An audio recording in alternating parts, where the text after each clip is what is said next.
శ్రీ గురుభ్యో నమ. ఓం నమో భగవతే వాసుదేవాయ. ప్రియాత్మ స్వరూపులైన గురు సభ్యులందరికీ శుభోదయం. ఈవేళ మనం విశ్వరూప సందర్శన యోగం 11వ అధ్యాయం నుండి 6వ శ్లోకాన్ని పరిశీలన చేసుకుందాం. పశ్యాదిత్యాన్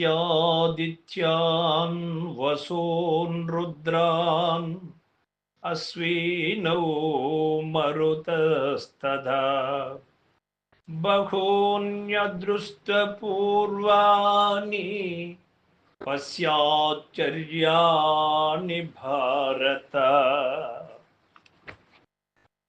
భగవానుడు చెబుతూ ఉన్నారు, ఓ అర్జున, సూర్యులను, వసువులను, రుద్రులను, అశ్విని దేవతలను, మరుత్తులను చూడుము. అట్లే ఇది వరకెన్నడును నీవు చూడని పెక్కు ఆశ్చర్యములను గాంచుము. అర్జున, ఇప్పటి వరకు నీవు చూసి ఉండవు అటువంటివి అన్నీ కూడా నాలో చూడుము అర్జున అన్నాడు.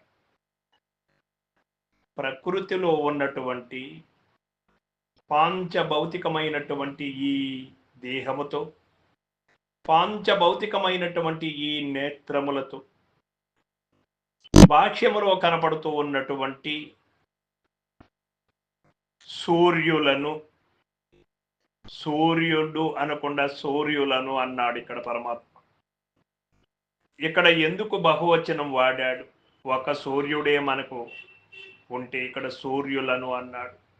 వసువులను, రుద్రులను, అశ్విని దేవతలను, మరుత్తులను చూడుము అన్నాడు. ఒకటి, సూర్యులు 12 మందిగా ఇక్కడ మనకు తెలియబడుతుంది. 2, వసువులు 8 మందిగా తెలియబడుతుంది. 3, రుద్రులు 11 మందిగా తెలియబడుతుంది. 4, అశ్విని దేవతలు 2గా తెలియబడుతుంది. 5, మరుత్తులు 49 మందిగా తెలియబడుతుంది.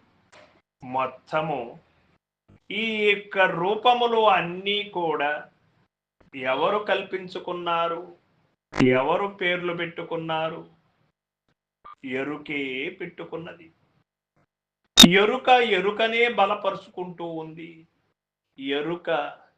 ఎరుకనే ప్రేమిస్తూ ఉంది. ఎరుకనే దుఃఖిస్తూ ఉన్నది. ఎరుకనే ద్వేషిస్తూ ఉన్నది.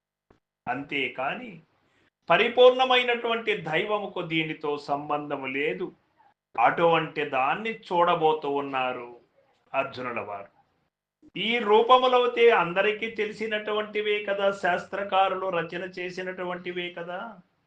ఇవి అర్జునుల వారు పరమాత్మని తన యొక్క విశ్వరూపములు చూడవలసినటువంటి అవసరం ఏమి ఉన్నది? ఎరుకను ఎరుకగా తెలియచేయడము కోసము, ఎరుక ఇట్టిది అని, ఎరుక స్వభావం ఇట్టిది అని తెలియజేయడం కోసం ఇవన్నీ అవసరమైనది. అందుకే మన సాంప్రదాయంలో కూడా మొదలచలము నెరిగించిన విదితముగా లేని ఎరుక వివరింతు పైన తుదకెరుకను విడిపించిన మదిలో నా మాట నమ్మె మరి వింటివేమి, చెంచల బుద్ధి మానింటివేమి, 10 నిన్ను చూసి బలిషబాసు ఈ త్రోవకెదురు లేదనేటట్లు ఇదిగో నే చేసేదా అని చెప్తాడు గురుడు. అదేవిధంగా శ్రీకృష్ణ పరమాత్మ ఉన్న దైవాన్ని ఉన్నట్టు తెలియడం కోసం అర్జునుడికి ఇవి అన్నీ కూడా ఎరుక చూపెట్టి, ఎరుక లేదు అని నిరూపణ చేయుటకు కాబోలు ఇన్ని విషయములు తెలియచేయవలసి వచ్చినది అని మనం గ్రహించవలసి ఉంటుంది. సర్వం సద్గురు పాదార్పణమస్తు.